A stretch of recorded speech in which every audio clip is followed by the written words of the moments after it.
அனைவருக்கும் வணக்கம்.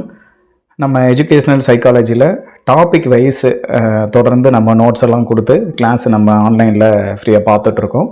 ஸோ அதோட தொடர்ச்சியாக நம்ம ஏற்கனவே 2 தேர்வுகள் உங்களுக்கு கூகுள் அந்த ஃபார்ம்ஸ் வழியாக நம்ம வச்சுருந்தோம். அதை நீங்கள் அட்டன் பண்ணியிருந்தீங்க. அந்த அட்டன் பண்ணவங்களோட ரிசல்ட் வந்து இப்போ பப்ளிஷ் பண்ணியிருக்கு. ஸோ நீங்கள் எந்த லிங்க்கில் டெஸ்ட் அட்டன் பண்ணீங்களோ அதே லிங்க்கில் போயிட்டு நீங்கள் உங்களோட மார்க் என்ன, எது கரெக்டான ஆன்சர் அப்படிங்கிறத பார்த்துக்கலாம்.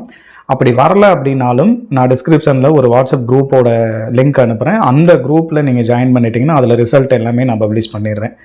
அதாவது எந்த கொஸ்டினுக்கு எது ஆன்சர் அப்படிங்கிறத நீங்கள் பார்த்து தெரிஞ்சுக்கலாம். ஓகே, இந்த வீடியோ முடிஞ்சதுக்கப்புறம் இன்றைக்கி நம்ம பார்க்க போகிற இந்த முக்கியமான டாபிக் வந்து இன்டெலிஜென்ஸ், நுண்ணறிவு அப்படிங்கிறது ரொம்ப முக்கியமான தலைப்பு கல்வி உளவியலை பொறுத்த வரைக்கும். இதில் ஒரு 2-3 டாபிக் வந்து திரும்ப இந்த டிஆர்பி எக்ஸாமில் இந்த கொஸ்டின்ஸ் வந்து அடிக்கடி வந்துக்கிட்டே இருக்குது. இன்டெலிஜென்ஸ்னு எடுத்துக்கிட்டோம்னா ஒரு 3-4 கேள்விகள், அதே மாதிரி லேர்னிங் தியரிஸ் எடுத்துக்கிட்டோம்னா அதுலேருந்து ஒரு 3-4 கேள்விகள், இப்படி கண்டினியூவாக தேர்வுகளில் எல்லா தேர்வுகளையும் கேட்கப்பட்டுக்கிட்டு இருக்குது. அதனால் இந்த நுண்ணறிவு இன்டெலிஜென்ஸ் அப்படிங்கிற இந்த தலைப்பை பற்றி இந்த வீடியோ, அதுக்கப்புறம் இன்னும் ஒரு 2 வீடியோவில், ஏன்னா ஒரே வீடியோவில் கவர் பண்ண முடியாது, ரொம்ப பெரிய ஏரியாவாக இருக்குது.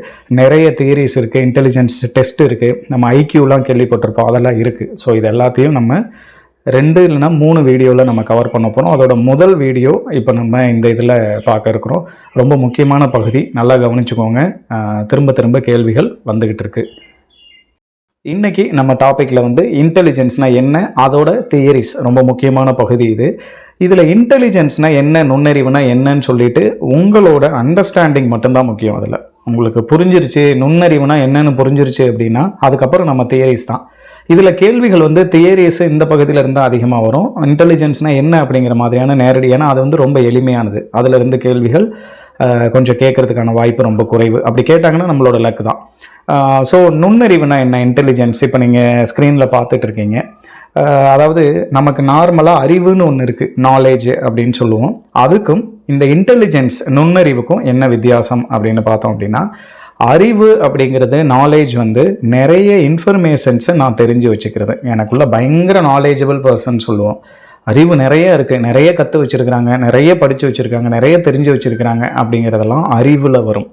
அந்த அறிவை எந்த நேரத்தில் தேவையான இடத்துல சரியான அளவில் நாம் பயன்படுத்துகிறோம் அப்படின்னா அதுக்கு பேர் தான் இன்டெலிஜென்ஸு, நுண்ணறிவு அப்படின்னு சொல்கிறோம். இப்போ நீங்கள் எக்ஸாம்பிள் பாருங்கள், நம்ம டிஆர்பி தேர்வை கூட பாருங்கள். நிறைய நாலேஜ் இருக்கும், நிறைய படிச்சிருப்பாங்க. அவர்கள் வந்து தேர்வில் ஒரு சிலர் வந்து பாஸ் பண்ணியிருக்க மாட்டாங்க. ஆனால் கொஞ்சமாக ஓரளவு படிச்சிருந்தாலும் எதெல்லாம் சரியாக படிக்கணும், எதெல்லாம் தேவை அப்படிங்கிறத படித்தவங்க வந்து கரெக்டாக அந்த எக்ஸாம் டைமில் அவங்களோட ஆன்சர் கரெக்டாக இருக்கும் பொழுது அவர்கள் வந்து தேர்வில் வெற்றி பெற்றுவாங்க.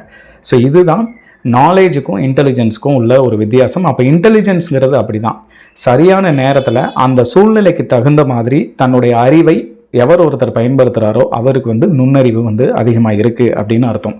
ஸோ இந்த நுண்ணறிவு நிறைய இடத்துல நிறைய விஷயங்களுக்கு நுண்ணறிவு இருக்கும். ஒருத்தருக்கு வந்து எல்லா பொது நுண்ணறிவு அப்படின்னு ஒன்றும் இல்லை. எப்படி நுண்ணறிவு இருக்கும் அப்படின்னா, ஒருத்தருக்கு வந்து மியூசிக்கில் நுண்ணறிவு ரொம்ப அதிகமாக இருக்கும் ஒரு பர்டிகுலர் ஏரியாவில். ஃபார் எக்ஸாம்பிள் இப்போ இளையராஜா, ஏஆர் ரஹ்மானுக்கெல்லாம் இசையை பொறுத்த வரைக்கும் நுண்ணறிவு அவங்களுக்கு அந்த பகுதியில் அதிகம். இப்போ கிரிக்கெட்டை எடுத்துக்கிட்டோம்னா ஒரு சில, இப்போ விராட் கோலி, இந்த மாதிரி டோனி, இவங்கெல்லாம் இருக்காங்க. இவர்களுக்கு கிரிக்கெட்டை பற்றின நுண்ணறிவு அதிகம். இந்த மாதிரி நுண்ணறிவு நிறைய பகுதிகளாக பிரிக்கப்பட்டு இருக்குது. அப்போ அது என்னென்ன அப்படிங்கிறத பற்றிலாம் யார் என்ன தியரி சொல்லியிருக்காங்க, அதுக்கு முன்னாடி பொதுவான தியரி 1-2 இப்போ வந்து நம்ம இந்த காணொலியில் பார்க்க இருக்கிறோம். ஸோ இப்போ நம்ம பார்த்ததில் உங்களுக்கு நுண்ணறிவு அப்படின்னா என்னென்னு ஒரு அறிமுகம் கிடைச்சிருக்கும். இன்டெலிஜென்ஸ்னா என்ன அப்படின்னு சொல்லிட்டு. ஸோ இப்போ தியரிஸ் நம்ம பார்க்க போகிறோம். இது எல்லாமே காமன் தியரிஸ், பொதுவான கோட்பாடுகளை உட்படுத்தியது. இதில் முதல் தியரி வந்து யூனிட்டரி தியரி அப்படின்னு சொல்கிறோம், ஒற்றை காரணி கோட்பாடு அப்படின்னு சொல்கிறோம். இந்த தியரி பேர்லேயே இருக்குது. ஒரே ஒரு ஃபேக்டர் தான் ஒருத்தருக்கு நுண்ணறிவு அதிகமாக இருக்கிறதுக்கு ஒரு விஷயம்தான் காரணமாக இருக்கும். அந்த ஒரு விஷயம் என்ன அப்படின்னா யூனிட்டரி எபிலிட்டி, பொது திறன் சொல்லுவோம், இல்லைனா ஜென்ரல் எபிலிட்டி அப்படின்னு நம்ம வந்து சொல்லுவோம். இந்த ஜென்ரல் எபிலிட்டியை நீங்கள் வந்து ஈஸியாக அண்டர்ஸ்டாண்ட் பண்ணிக்கணும் அப்படின்னா என்னென்னா, ஒருத்தர் ஒரு விஷயத்தில் ஐக்யூ அதிகமாக இருக்கிறாரு, பொதுவாக அவருக்கு 120க்கு மேலே ஐக்யூ இருக்குது அப்படின்னா அவர் எல்லா திறன்கள்லையும் அவரோட அறிவு வந்து நாலேஜ், இன்டெலிஜென்ஸ் வந்து அதிகமாக இருக்கும்னு சொல்ல வர்றது தான் ஒற்றை காரணி கோட்பாடு. ஒரு இடத்துல அவருக்கு திறன் இருக்குன்னா மற்ற எல்லாத்துலேயுமே அவரோட திறன் அவருக்கு இருக்கும் அப்படின்னு நம்புறது தான் இந்த ஒற்றை காரணி கோட்பாடு. இது நல்லா புரியுது உங்களுக்கு? ஸோ இப்போ பார்த்துக்கோங்க, ஒருத்தர் வந்து படிப்பில் ஒரு 120 அபோவ் நம்ம கேட்டோம்னா அவர் வந்து ஐக்கியூ வச்சுருக்காருன்னா அவர் எல்லா விதத்துலேயுமே அவரோட ஐக்கியூ அவ்வளோதான் இருக்கும், அவர் நுண்ணறிவு அதிகமான ஆளுன்னு சொல்லிடுவாங்க. ஸோ இந்த தியரியை நம்ம இதெல்லாம் ஃபாலோ பண்ணுறவங்க வந்து யார் அப்படின்னா இந்த ஒற்றை காரணி கோட்பாட்டை சொல்கிறவங்க. அதில் ஒரே ஒரு திறன் தான் பொதுத்திறன். ஒரு பொதுவான திறன் அதிகமாக இருக்குது, அவங்க எல்லாத்துலேயும் திறனுடையவர்களாக இருப்பாங்க அப்படின்னு நம்ம வந்து சொல்லிடுறோம். ஸோ இங்கே ஐக்கியூ அப்படிங்கிற வார்த்தைக்கும் பீனேக்கும் தொடர்பு இருக்குது. ஃபஸ்ட்டு ஐக்கியூ டெஸ்ட்டை வந்து இன்ட்ரடியூஸ் பண்ணவர் வந்து பீனே தான். இதை பற்றி நம்ம இன்னும் அடுத்து நம்ம இதில் தனியாக ஐக்கியூ மட்டும் நம்ம பார்க்க இருக்கிறோம். ஸோ இப்போ அடுத்து நம்ம பார்க்க போகிற இந்த தியரி வந்து ஸ்பியர்மேன்ஸ் 2 ஃபேக்டர் தியரி அப்படின்னு சொல்கிறோம். ஸ்பியர்மேன் தான் இதை வந்து சொன்னவர், நல்லா ஞாபகம் வச்சுக்கோங்க. இரட்டை காரணி கோட்பாடு அப்படின்னு சொல்கிறோம். ஒருத்தருடைய நுண்ணறிவுக்கு 2 காரணிகள் இருக்குது. இதுக்கு முன்னாடி நாம் பார்த்தது ஒற்றை காரணி வந்து 1, இப்போ பார்க்குறது 2. என்னென்ன? ஒன்று ஜென்ரல் ஃபேக்டர், இன்னொன்று வந்து ஸ்பெசிஃபிக் ஃபேக்டர். ஒன்று பொது காரணின்னு ஒன்று இருக்குது, சிறப்பு காரணின்னு ஒன்று இருக்குது. இது ரெண்டும் சேர்ந்து தான் ஒருத்தருடைய நுண்ணறிவுக்கு காரணமாக அமைஞ்சிருக்கு அப்படின்னு வந்து சொல்கிறது தான் இரட்டை காரணி கோட்பாடு அப்படின்றது. இப்போ பொது காரணின்னா என்ன, சிறப்பு காரணினா என்ன அப்படின்னு உங்களுக்கு தெரியணும்னா, பொது காரணி அப்படின்னு நம்ம சொல்லும்போது இதுக்கு முன்னாடி நாம் பார்த்தது தான், ஒருத்தர் பொதுவாகவே நல்ல அறிவான ஆள், நுண்ணறிவு அதிகமாக இருக்கக்கூடிய ஆள், அது வந்து பொது காரணி. அவர் வந்து இன்னொரு விஷயத்தில் ரொம்ப சிறப்பாகவும் இருக்கிறாரு. நார்மலாகவே நாலேஜு ப்ளஸ் ஸ்பெசிஃபிக்காக ஒரு குறிப்பிட்ட பகுதியில் மட்டும் அதுலேயுமே அவர் சிறப்பாக இயங்குறாரு. ஃபார் எக்ஸாம்பிள், நல்ல ஒரு 120க்கு மேலே வந்து இன்டெலிஜென்ஸ் கோஷன்ட் இருக்கிற ஒரு ஆள் கிரிக்கெட் விளையாடுறதுலையும் ரொம்ப சிறப்பான ஆளாக, ஸ்பெசிஃபிக்காக இந்த விஷயத்துலையும் அவர் திறனுடையவர். அப்படிங்கும் போது இது ரெண்டும் சேர்ந்து அவர் நுண்ணறிவுக்கு வந்து காரணமாக இருக்குது அப்படின்னு சொல்கிறது தான் ஜெனரல் ஃபேக்டர், ஸ்பெசிஃபிக் ஃபேக்டர் அப்படிங்கிற ரெண்டும் சேர்ந்து அவருடைய நுண்ணறிவுக்கு காரணமாக இருக்குங்கிறது தான் இரட்டை காரணி கோட்பாடு அப்படிங்கிறது. இதில் இந்த ஜெனரல் ஃபேக்டரில் வந்து ஜி அப்படிங்கிறது வந்து அவருடைய ஹெரிடிட்டி, மரபால் ஏற்படுது. அதாவது ஒருத்தருடைய பிறப்பால் அவருக்கு கிடைக்கிறது வந்து பொது காரணி.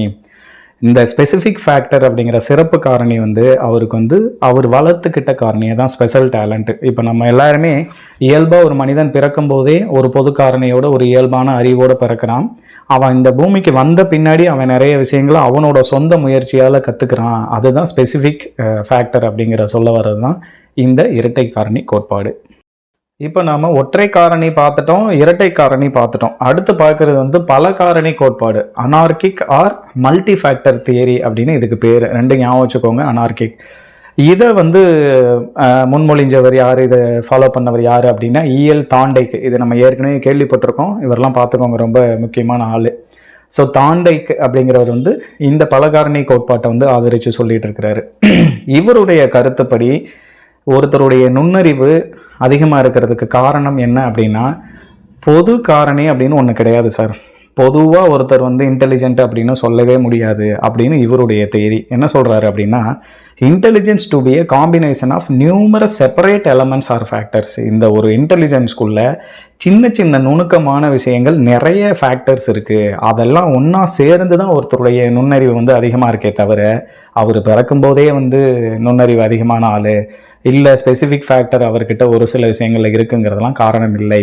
சின்ன சின்ன விஷயங்கள் நிறைய சேர்ந்து அவருக்கு வந்து அந்த நுண்ணறிவை வந்து அதிகப்படுத்தியிருக்குன்னு சொல்கிறது தான் மல்டி ஃபேக்டர். நிறைய காரணிகள் இருக்குங்கிறது தான் இந்த மல்டி ஃபேக்டர் தியரி. அடுத்து நாம் பார்க்க போகிற தியரி வந்து குரூப் ஃபேக்டர்ஸ் தியரி, குழு காரணி கோட்பாடு அப்படின்னு சொல்கிறோம். இது பேரே இருக்குது, குரூப் ஃபேக்டர்ஸ். ஒரு குழுவாக இந்த காரணிகள்லாம் சேர்ந்து ஒருத்தருக்குள்ளே எப்படி வந்து இன்டெலிஜென்ஸ்க்கு காரணமாக இருக்குது அப்படிங்கிறது தான்.